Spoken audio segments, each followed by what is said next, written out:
She posted finally free. About my husband, until I walked into the party with his boss. Her smile vanished, and the room froze as the truth came out. The photo hit my feed like a slap across the face. My husband's cousin had tagged him in a party album, and right there, in the middle of the chaos, was a woman holding a champagne glass, grinning ear to ear. The caption under her own repost read, "Finally free." I froze. That was my husband standing a few feet behind her, clearly mid-conversation, unaware she'd snapped the shot. My chest burned as I read it again. Finally free? Free from what? From me? From the marriage I'd been trying to keep alive while he drowned himself in late nights and secret phone calls? At first, I thought maybe I was overreacting. Maybe it was just a joke. But then, I saw the comments flooding in. "About time, girl," one said. Another, "He's better off with you anyway." A third one had a string of champagne emojis and a heart. That's when my hands started shaking. It wasn't just a picture. It was a declaration. Someone had decided that my husband belonged to her, and she wanted the whole world to know. I couldn't look away from the screen. My mind replayed the words like a siren. Finally free. Finally free. The only problem? He wasn't free. He was still married to me. And I had the paperwork, the vows, and the scars to prove it. But nothing prepared me for what I was about to discover when I decided to confront them, face to face. The party was at one of those rooftop lounges where everything sparkles a little too much, glass railings, neon cocktails, music loud enough to blur conversations. I almost didn't go. My first instinct was to stay home, to let him walk into his own disaster. But then I saw the guest list. His boss had been tagged in the same album. That changed everything. I slipped into a black dress I hadn't worn in years, the one he used to say made me look too intimidating. Perfect. I wanted to be intimidating.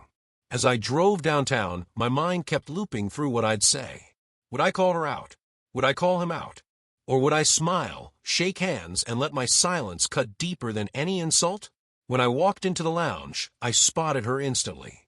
She was standing on the low platform near the DJ booth, posing like the party was thrown in her honor. Same champagne glass, same wide grin, same phone in her hand ready for another round of posts. And then there was my husband, laughing at something she said, his hand resting casually on the table next to hers. But he wasn't alone.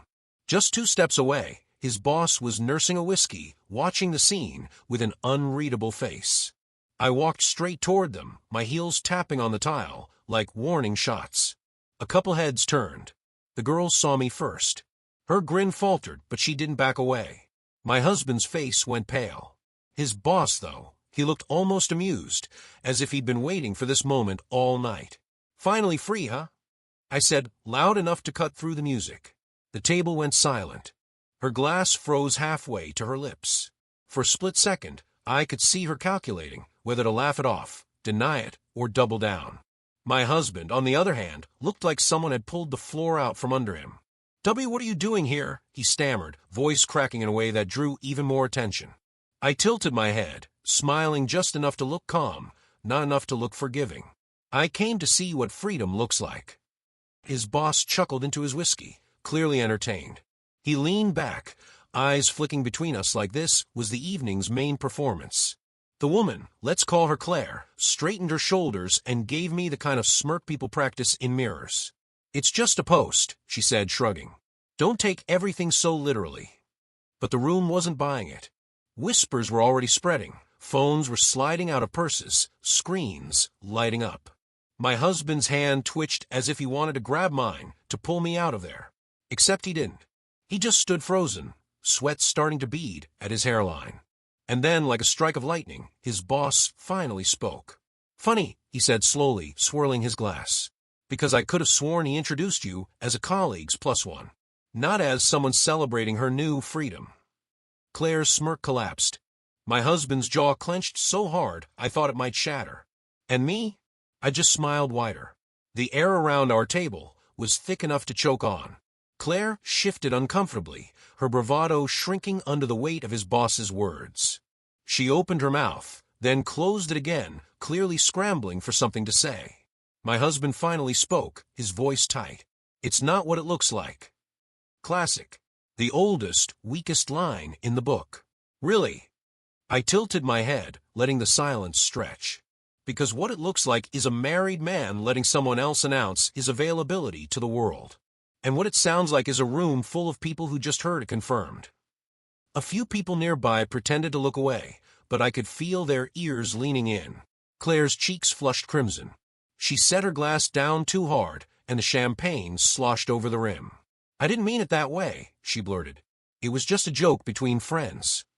"Some joke," his boss muttered, finally standing. He was tall, commanding, the kind of man who didn't need to raise his voice to silence a room. "I don't appreciate my employees turning company events into circus acts." The word employees landed like a blow. My husband's face drained of what little color it had left. Claire looked down at her shoes, shoulders curling in. I didn't say a word. I didn't have to. I just stood there calm, collected, while my husband's career and Claire's reputation started unraveling in front of everyone. And yet, deep down, I knew this was just the beginning. My husband's boss didn't sit back down. He placed his glass on the table with deliberate precision and looked at my husband the way a surgeon might study a failed procedure. Clinical, detached, unimpressed. "Robert," he said finally, "we'll be having a conversation about boundaries. In the office. Monday morning." The weight of those words hit harder than any slap could have. My husband nodded quickly, almost like a schoolboy caught cheating on an exam. Claire shrank further into her chair, her confidence gone, her phone now clutched tightly in her lap, as if deleting the post could erase the humiliation. I kept my smile. Not wide, not gloating, just enough to make it clear I wasn't breaking. "Oh, don't worry," I said softly, eyes never leaving my husband. "I wouldn't dream of interrupting your professional relationships." That's when whispers turned into open stares. I saw people shifting, murmuring, a few even raising their phones under the pretense of checking messages. This scene was going to circulate long after the music stopped. My husband finally tried to speak. "Please, can we?" "Save it," I cut him off, calm and sharp as glass. "You'll need your voice for that Monday meeting." His boss gave a short nod, then turned to leave, but not before meeting my eyes for the briefest second. Respect. That's what I saw there. Quiet, measured respect. As the crowd began to thin around us, Claire grabbed her purse and stormed off without another word.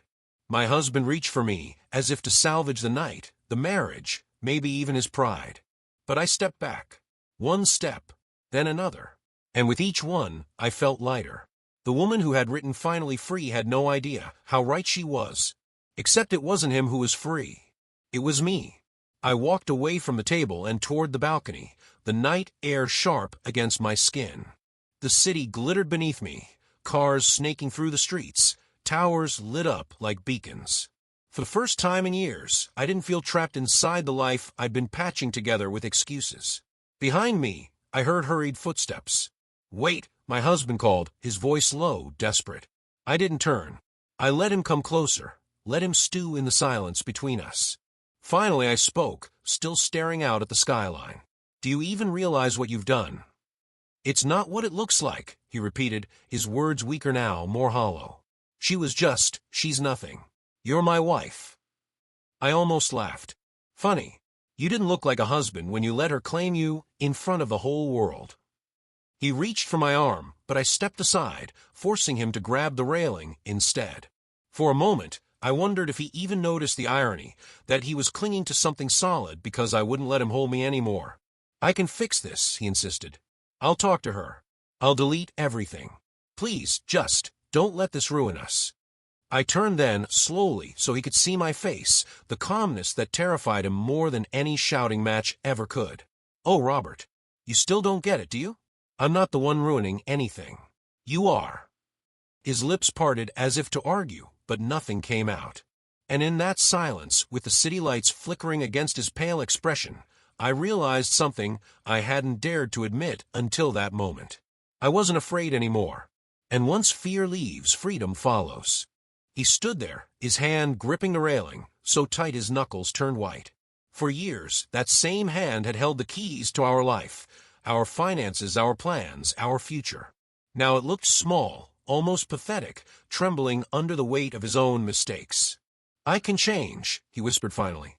"Just give me another chance." I let the words hang between us.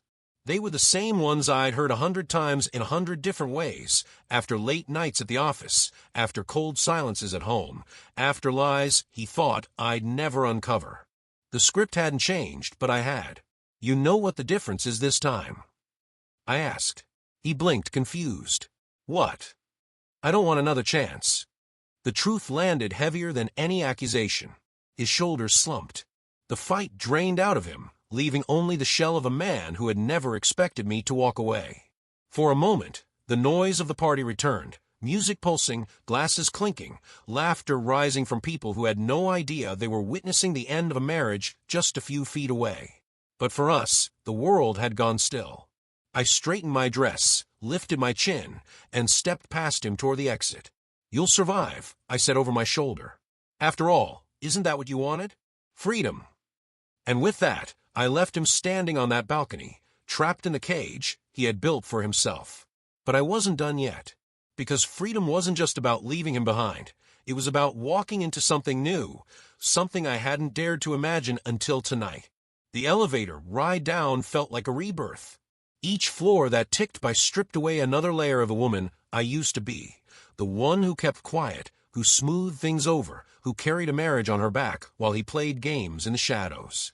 By the time the doors slid open into the lobby, I was standing taller. That's when I heard a voice behind me. "Impressive, Mrs. Turner." I turned.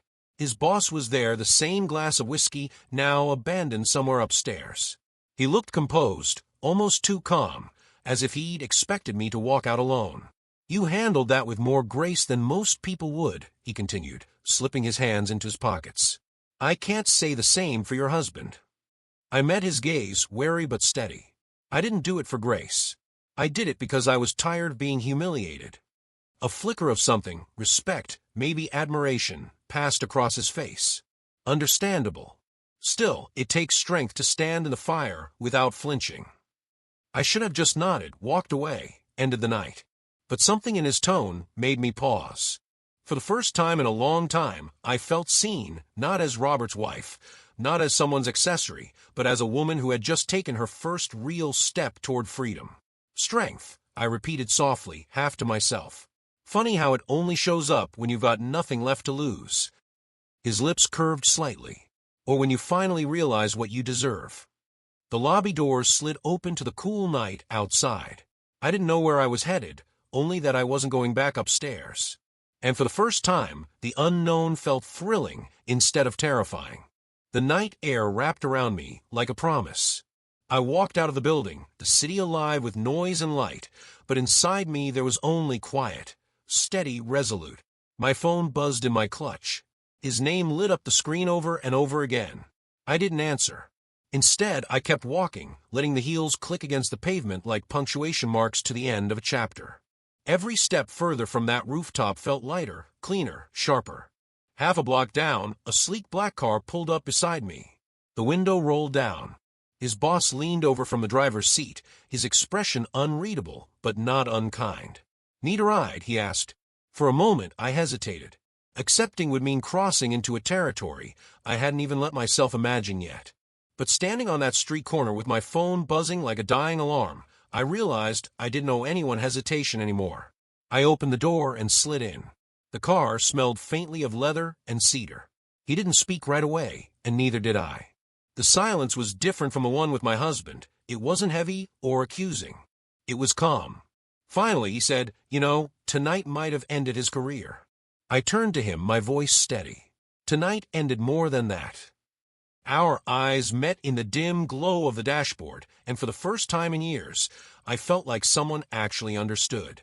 Not pity, not judgment, just recognition. I didn't know where the ride would take me, but I knew one thing for certain: I wasn't going back. The city blurred past as we drove, streetlights flashing like tiny spotlights on a stage I hadn't realized I was performing on until tonight. My phone buzzed one last time, then went quiet. I didn't even check it. Whatever he had to say no longer belonged to me. His boss, James, I finally remembered, kept his eyes on the road. He wasn't trying to fill the silence, and that alone was a relief. After years of noise, of excuses and half-truths, silence felt like the most honest thing in the world. "Where should I take you?" he asked after a while. I thought about our house, about the walls that had soaked up too many arguments, the bed that had held too many lies. And then I thought about something else, about freedom not as a word on someone else's caption, but as a choice. My choice. Anywhere but home, I said simply. He nodded, no questions, no judgment. The car turned left, and suddenly the night opened wide, endless and unknown.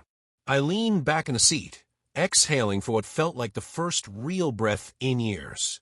There was no neat ending waiting for me, no bow tied around the chaos, no instant happily ever after. But there was something better. There was space. Space to rebuild, to rediscover, to be more than someone's wife or someone's secret. And as the city lights stretched ahead like a runway, I realized the truth Claire had posted in her smug little caption. Finally free. Only this time it was mine.